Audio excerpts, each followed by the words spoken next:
Hello everyone, Tony here from Total Vintage, and I'm going to show you the iron-on decoupage napkin technique because I've posted it on Facebook and people are sort of asking me a little bit confused about how it all works. I want to show you just how awesome this is and how simple it is. So this here is a simple napkin, and most napkins are 3-ply. So when I mean 3-ply, they've got 3 layers of paper, and we only want the top layer with the graphic on it. So peel that off.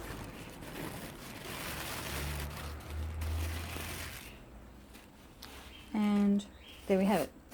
Very thin piece of like tissue paper. Now the idea is, because I'm putting this on a plaque just for ease, to show you how easy it all is. Just a little plaque here, one from craft store, nothing special, but it'll give you an idea of how to do this process.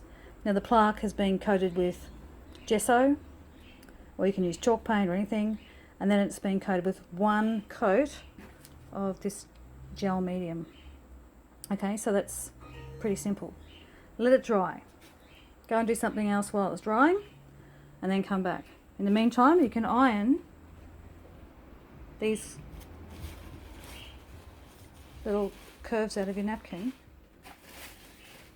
by just using some baking paper. Go to the kitchen, grab some baking paper, and the iron has to be hot and it has to be a dry iron. Don't use steam iron. If you get water on the paper, it'll just fall apart and be a complete disaster because it's so thin. Alright. Now you won't completely lose the creases, but it'll definitely help in making this magic happen. Alright, so grab my plaque here, slip it under there and position the paper where you want it. How cool are these little pink flamingos? Love it. Love, love, love. So here we go now. Back with the paper on top and dry iron again. And you know, you just got to give it a little perseverance. What this does is actually melts that gel medium underneath the tissue paper and adheres the napkin. So that's how simple it is. So just give it a little lift up, and you can see maybe it starts to bubble a little bit, and this is where it's good to get like an old rag or a towel, or just put some pressure on it. And I think what's happening there is the gel medium is getting probably a bit too hot.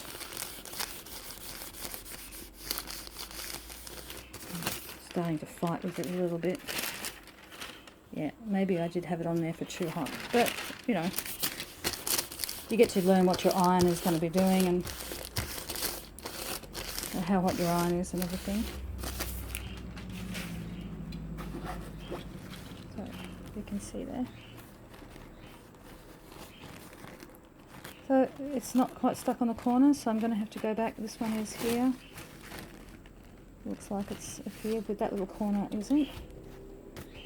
So let's quickly go back and do that bit. I'll turn my iron down a little bit. So it needs to be on like cotton, probably not linen, but cotton setting. Get all the edges down. And a little bubble come up there, see that? Just a little bubble on there. So I'm just going to get my cloth and just rub him in.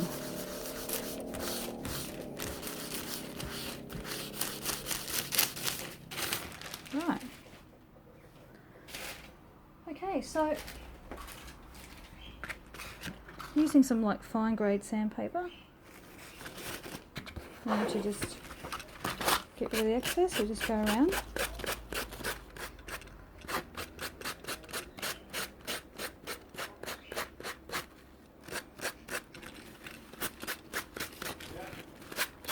And here we go.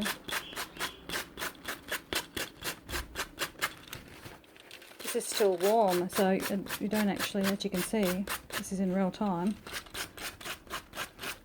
And this is so great to put on drawers and flat surfaces.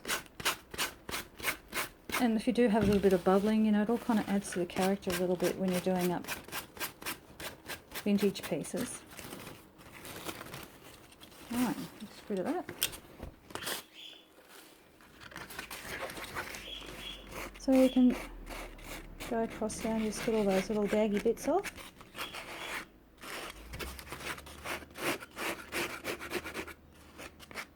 And where it's not quite stuck, give it some gentle persuasion. Rub it in with your finger. I would let that cool down a little bit and then use some spray, a very light coat of spray lacquer. But we're not going to let it cool down right now because